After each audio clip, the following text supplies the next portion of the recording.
Hello guys, welcome to my YouTube channel best share analysis में आपका स्वागत है। तो चलिए आज हम बात करने वाले हैं एक स्टॉक के बारे में जिसको लेकर न्यूज़ आ रही है, बेसिकली एक Q4 के रिजल्ट्स के बारे में। तो इस स्टॉक का नाम है जस्ट डायल। जस्ट डायल की बात करें तो जस्ट डायल 571.45 पे ट्रेड करके क्लोज हुआ, जो कि NSE है, जिसमें एक दिन में 10 रुपये 5 पैसे की गिरावट देखी गई है और 1.73% की एक दिन की गिरावट है। अगर BSE पे हम बात करें तो BSE पे 572.35 पे क्लोज हुआ, जो कि 8.95 की गिरावट है, जो कि 1.54% की गिरावट एक दिन में देखी गई है। 1 वीक की अगर बात करें तो एक वीक में 47 रुपये 5 पैसे की बढ़त, जो कि 8.96% है। 1 मंथ में अगर हम बात करें तो 55.9 रुपये की बढ़त, 95 पैसे की बढ़त, जो कि 10.84% है। 3 मंथ की अगर बात करें तो 158 रुपये 70 पैसे की गिरावट। 6 मंथ में अगर बात करें तो 249 रुपये 55 पैसे की बड़ी गिरावट। और 1 ईयर में बात करें तो बेसिकली 309 रुपये 70 पैसे की गिरावट, जो कि एक ईयर में 35-15% का नेगेटिव रिटर्न इस स्टॉक ने बना के दिया है। अब हम बात करते हैं इसके परफॉर्मेंस की। तो परफॉर्मेंस का देखें, आज का जो लो लगाया हुआ है वो लगाया हुआ है 564.75 का। हाई जो लगाया हुआ है वो लगाया हुआ है 580 का। 52 वीक लो की बात करें तो 480.50। 52 वीक हाई की बात करें तो 1048.90।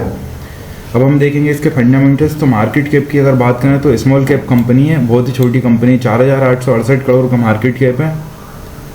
पी रेशो 8.78 का है, जबकि इंडस्ट्री पी 91.87 का है। इसी सेक्टर की अदर कंपनियों का पी आप देखेंगे 91.87 का, जबकि ये पी 8.78 का है। काफ़ी सस्ती वैल्यूशन पे कंपनी है। पीवी रेशो की बात करें तो एक है, मतलब पीवी रेशो बहुत शानदार है। डेट टू इक्विटी भी 0.02 है, ये भी शानदार है। ROE की बात करें तो रिटर्न ऑन इक्विटी 11.63%। EPS की बात करें तो 65.22। डिविडेंड यील्ड कुछ भी नहीं है। बुक वैल्यू 574 की है और कंपनी 571 बुक वैल्यू के आसपास कंपनी ट्रेड कर रही है और फेस वैल्यू 10 की है। EPS 65.22 है, शानदार। डिविडेंड यील्ड नहीं है, एक नेगेटिव चीज़ है। डिविडेंड कंपनियों को देना चाहिए ताकि इन्वेस्टर किसी कंपनी में इन्वेस्टेड रह सकें। अगर बात करें क्वार्टरली रेवेन्यू की, तो रेवेन्यू आप देखेंगे स्टेबल सही है। ईयरली रेवेन्यू बढ़ रहा है। प्रॉफिट की अगर हम बात करें तो प्रॉफिट साल दर क्वार्टरली डिक्रीज हो रहा है, बाकी ईयरली अगर बात करें तो ईयरली इंक्रीज हो रहा है। नेटवर्थ में अगर हम देखेंगे साल दर साल नेटवर्थ में ग्रोथ देखने को मिल रही है। बाकी अब हम बात करें शेयर होल्डिंग पैटर्न्स की, तो शेयर होल्डर पैटर्न में आप देखेंगे कि प्रोमोटर्स के पास 74.15% की हिस्सेदारी है। रिटेल एंड अदर्स के पास 10.93%। म्यूचुअल फंड्स के पास 8.52%। फॉरेन इंस्टीट्यूशंस के पास 5.96%। अदर डोमेस्टिक इंस्टीट्यूशंस के पास 0.45%। तो लगभग सारे एरियाज से इसमें पैसा आया हुआ है, चाहे FIIs हो, म्यूचुअल फंड हो, अदर डोमेस्टिक इंस्टीट्यूशंस हो। रिटेल के पास 10.93। प्रोमोटर्स के पास 50% से अगर ज़्यादा हिस्सेदारी हो तो बढ़िया माना जाता है। आप देखेंगे प्रोमोटर्स के पास 74.15% की हिस्सेदारी, मतलब ये अपने आप में बहुत शानदार बात है कि प्रोमोटर्स को भरोसा है अपनी कंपनी पे। बाकी आप चाहें तो इसे अपनी वॉच लिस्ट में शामिल कर सकते हैं। और मैं कोई सेबी रजिस्टर्ड एनालिस्ट बिल्कुल नहीं हूँ और ये कोई बाई सेल रिकमेंडेशन बिल्कुल भी नहीं है। तो किसी भी कंपनी या इस फाइनेंशियल इंस्ट्रूमेंट में इन्वेस्ट करने से पहले अपने फाइनेंशियल एडवाइजर से सलाह जरूर लें। अब हम बात करते हैं टेक्निकल्स की, तो आप देखेंगे 13 में से 6 बेयरिश हैं, 2 न्यूट्रल है, 5 बुलिश हैं। तो एवरेज सही मैं बोलूँगा रेटिंग्स हैं। और यहाँ हम बात करेंगे तो क्वार्टरली रिजल्ट के अलावा कुछ भी नहीं है। आपने देखा कंपनी डिविडेंड देती नहीं है। न्यूज़ देखते हैं न्यूज़ क्या आई है। तो न्यूज़ की बेसिकली बात करें तो ये Q4 के नंबर आए हुए हैं, तो Q4 के नंबर के बारे में हम देखेंगे। Just dial financial year 26 revenue 14,323.5 million. Net profit 4,970.2 million. CFO resign, इनके CFO जो हैं उनने रिजाइन कर दिया है April 15, 2026। Auditor issued unmodified opinion confirming the accuracy of Just Dial's financial. Just Dial's Q4 net profit dropped हुआ है 1 billion from 1.6 billion year on year. Revenue increase 3.07 billion from 9.9 billion year on year. Just Dial CFO जो थे अभिषेक बंसल थे, resign effective April 15, citing career consideration. Board approved audited financial results for financial year ending March 31, 2026। नेट profit stood at 4,970.2 million. Just dial Q4 financial year 26 revenue बढ़ा 6.2% year on year. और साल दर साल 3 से 7.2 crore. EBITDA margin बस 28.9%। Net profit overall fail हुआ है 36.6% year on year to ₹100 crore. Financial year cash and investment grew 10.9% to 5852.2 crore. Just Dial reported 182.4 million unique Q4 financial year 26 visitors and 4.7 million listings. The company highlighted 6,31,530 active paid campaigns and a scalable business model. तो ये था, बाकी अब हम देखते हैं इसके detail में।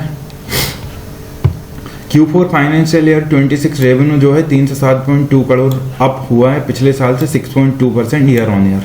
Q4 EBITDA की बात करें तो अर्निंग बिफोर इंटरेस्ट और टैक्स डिडक्शन EBITDA जो रहा है 88.8 करोड़ रहा है, जो 28.9% मार्जिन है। Q4 नेट प्रॉफिट की बात करें तो 100 करोड़ का रहा है, जो डाउन है 36.6% डाउन है। Financial year 26 cash and investment की अगर बात करें तो 585.2 करोड़ अप, जो कि बढ़े हुए हैं 10.9% ईयर ऑन ईयर। अब हम देखते हैं फाइनेंशियल हाईलाइट्स के बारे में। रेवेन्यू इंक्रीज हुआ है 6.2% year on year in Q4 financial year 26, 3 से 7.2 करोड़, शोइंग मॉडरेट ग्रोथ ना ज़्यादा है ना कम है, मॉडरेट सी ग्रोथ है। EBITDA जो था 88.8 करोड़ है विद हेल्दी 28.9% के मार्जिन हैं EBITDA में, indicating operational efficiency, slightly lower margin than last year से थोड़े से मार्जिन डिक्रीज हुए हैं पर ठीक है। ऑपरेटिंग PBT अब 7.3% year on year to ₹76.1 crore, but लेकिन नेट प्रॉफिट जो हुआ है फेल हुआ है 36.6% year on year to ₹100 crore, reflecting ये बताता है lower other income and higher tax rates और लोअर अदर इनकम है। अदर इनकम जो हुई है डिक्रीज हुई है 55.2% year on year due to reduce treasury gains and amid rising bond yields के चलते और ट्रेजरी गेन्स के नुकसान में मतलब कम होते चलते इनमें थोड़ी सी अदर इनकम में डिक्रीज देखने को मिला है। Effective tax rate normalize to 19.8% versus 12% prior year. Unique visitors decline, unique visitor जो हैं वो डिक्लाइन हुए 4.7% year on year to 182.4 million, with mobile traffic constituting 85.7%। Total active listing grew 12.1% year on year to 5.7 million, indicating business growth. Ratings and reviews हैं increase 2.9% year on year to 157.1 million, ratings और reviews बढ़े हैं। Paid campaigns बढ़े हैं rose 3% year on year to over 631 के। App downloads grew, app download भी बढ़ा है इनका 8.5% year on year to 43.3 million. अगर हम लिक्विडिटी की बात करें तो cash and investment stood at 5,852.2 crore, जो कि 10.9% अप हुआ है लास्ट ईयर से, सजेस्टिंग स्ट्रॉन्ग फाइनेंशियल रिजर्व्स तो बढ़िया है इसके। Continued enhancing AI driven tools for business to improve digital presence, ये इनकी स्ट्रेटजीज है। Integration of agentic AI to streamline sales and content management, expansion of transaction oriented services, end to end SME solutions like JD pay. Employment की अगर बात करें तो total employees जो हैं इंक्रीज हुए हैं slightly by 0.5% year on year to 13,070। तो अब इन्वेस्टर क्या समझ सकते हैं इसको लेके वो भी जानते हैं। द रिजल्ट बताता है मॉडरेट रेवेन्यू ग्रोथ, मतलब मॉडरेट सा रेवेन्यू ग्रोथ है और स्टेबल ऑपरेशनल मार्जिन स्टेबल है। नेट प्रॉफिट की बात करें तो डिक्लाइन हुआ है mainly due to external factors impacting other income and higher tax rate. तो जो नेट प्रॉफिट डिक्लाइन हुआ है वो उसका मेन कारण एक्सटर्नल फैक्टर्स हैं impacting other income and higher tax rate के चलते हैं। Growth in listing and new tech initiative signals ongoing business development. The company जो है अभी इन्वेस्ट कर रही in AI and digital solutions, reflecting a focus on future scalability and efficiency. तो इसको लेके ये Q4 के नंबर बेसिकली आए थे। तो गाइस इसी तरह स्टॉक रिलेटेड न्यूज़ जानने के लिए हमारे चैनल को लाइक शेयर सब्सक्राइब करना बिल्कुल ना भूलें। Thank you.